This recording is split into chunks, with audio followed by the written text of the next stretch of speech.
Untuk yang pertama adalah terkait dengan struktur atom. Soalnya seperti ini contohnya. Perhatikan simbol atom berikut. Diminta pernyataan yang benar adalah untuk menganalisis jawaban dari soal ini kita harus paham dulu terkait dengan penggunaan simbol atom, yaitu adanya X sebagai simbol atom keseluruhan, ada A sebagai nomor massa, dan Z adalah sebagai nomor atom. Kemudian Z ini akan menunjukkan jumlah proton atau elektron untuk atom netral, sedangkan A adalah penjumlahan dari proton dan neutron.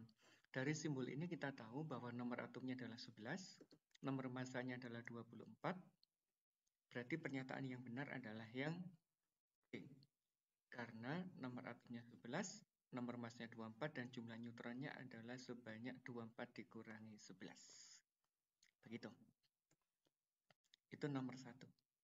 Untuk nomor 2, kita kenalkan terkait dengan jumlah partikel di dalam suatu ion. Misalkan ion sulfida, nomor massanya 32, nomor atomnya 16, muatannya adalah 2 min. Maka pernyataan yang benar adalah, kalau kita lihat, ini nomor atom ya, nomor atomnya 16, berarti jumlah protonnya adalah 16. Karena dia menangkap 2 elektron, maka jumlah elektronnya menjadi 18. Sedangkan jumlah neutronnya tetap, yaitu 32 dikurangi 16 sebanyak 16.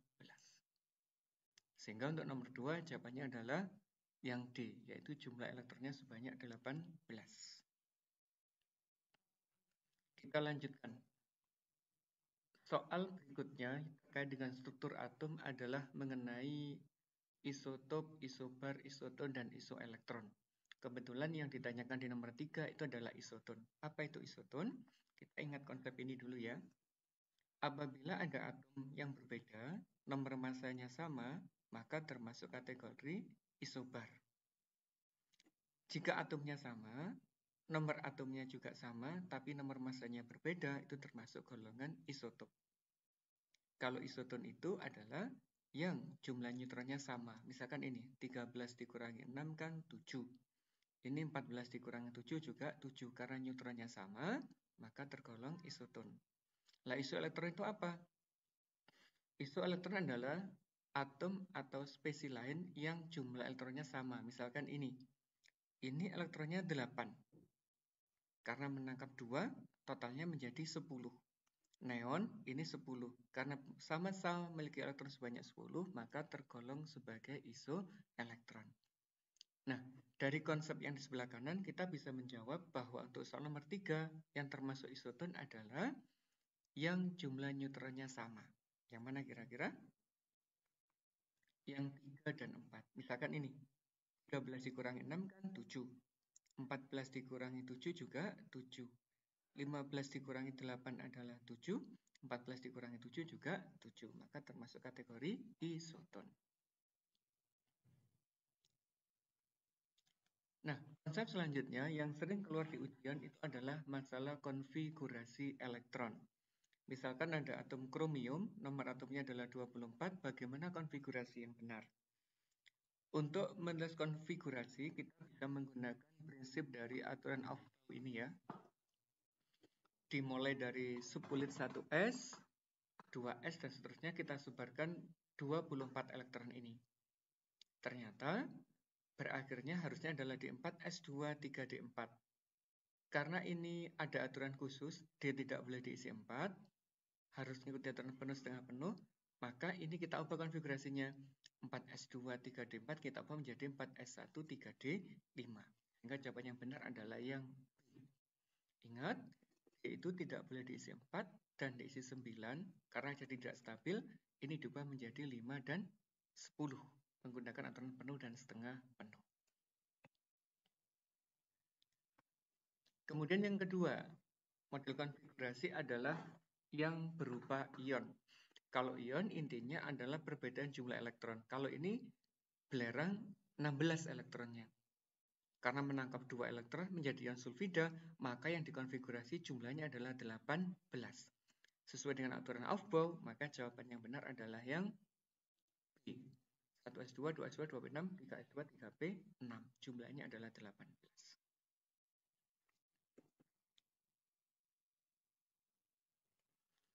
Berikutnya, yang sering keluar di ujian adalah terkait dengan bilangan kuantum. Bilangan kuantum itu menyatakan kemungkinan elektron ditemukan di dalam suatu atom. Meliputi ada bilangan kuantum utama, azimut, magnetik, dan spin. Contohnya yang ini. Ada konfigurasi elektron atom X 24 elektronnya berakhir di 4s1 3d5. Yang diminta adalah elektron terakhir. Berarti di mana elektron terakhir didistribusikan, yaitu di orbital D pada kulit ketiga dengan jumlah elektron sebanyak 5. Berarti yang kita cari adalah bilangan kuantum di 3D5. Untuk N. N itu adalah kulit tertinggi. Karena kulit tertingginya 3, berarti nilai N-nya adalah 3. Yang kedua ada L. L itu menunjukkan subkulit. Subkulitnya adalah D. Kalau subkulit S, nilai L-nya adalah 0. Kalau P adalah 1, kalau D adalah 2. Sehingga nilai L-nya adalah 2. Kalau F baru L-nya 3. Setelah itu ada magnetik. Magnetik itu menunjukkan di orbital manakah elektron kelima itu berada. Nah, untuk orbital itu nilainya adalah plus minus dari L. Kalau L-nya ada 2, plus minusnya berarti ada min 2, min 1, 0, plus 1, dan plus 2. Ini kotaknya, begitu ya. Terus setiap kotak maksimum hanya diisi oleh 2 elektron. Sesuai aturan Hahn, pengisiannya dalam menghadap ke atas dulu, kalau ada sisa baru dihadapkan ke bawah atau berpasangan. Karena isinya hanya 5, kita sebarkan 1, 2, 3, 4, 5. Berhentinya adalah di kotak positif 2. Maka nilai M-nya adalah positif 2, yaitu di mana kotak itu terisi elektron yang terakhirnya. Bagaimana S? S itu adalah orientasi orbital, dia mengarah kemana? Jika digambarkan menghadap ke atas, tandanya adalah positif. Kalau digambarkan menghadap ke bawah, berarti tandanya adalah negatif. Karena di kotak plus 2 menghadap ke atas, maka tandanya adalah positif setengah. Lanjut, untuk yang nomor 7. Ini berhubungan dengan sistem periodik unsur ya. Ada konfigurasi elektron semacam itu, Cobalt, nomornya 27, berakhir di 4s2 3d7, ini konfigurasi pendek. Kita disuruh menentukan ada di golongan berapa, periode berapakah unsur cobalt itu. Caranya bagaimana? Kita ingat yang ini dulu ya. Apabila konfigurasi itu berakhir di subkulit S, ini, maka dia masuk golongan A. Kalau 1 ya 1A, kalau 2 ya 2A. Jika berakhir di S dan P, itu juga termasuk golongan A. Tergantung dijumlahkan elektronnya. 2 tambah 1 berarti 3, 3A. 2 tambah 2, 4A. Begitu dan seterusnya. Itu jika S dan SP. Nah, golongan transisi itu yang bagaimana? Yaitu yang berakhir di subkulit S dan subkulit D. Misalkan yang ini. S-nya isinya 2, D-nya isinya 1, dijumlahkan aja. 2 tambah 1 jumlahnya adalah 3, maka 3B. Nah, kalau kita lihat di konfigurasi nomor 7 ini, kan berakhir di 4S2, 3D7. Berarti masuk golongan yang ini, golongan transisi. Kita tinggal jumlah elektronnya. 2 ditambah 7 kan 9. Kita cek. Kalau 9 ada di sini, maka dia termasuk golongan 8B. Spesial ini ya. Elektron valensinya 8, 9 dan 10 masuk golongan 8B. Kalau 11 dan 12 masuk golongan 1B dan 2B. Sedangkan untuk menentukan periode itu kita gunakan kulit tertingginya. Misalkan ini. 4 dan 3. Tertingginya 4 maka ada di periode 4. 2 ditambah 7, 9 elektron, maka masuk golongan 8B. Sehingga jawaban yang benar adalah yang B.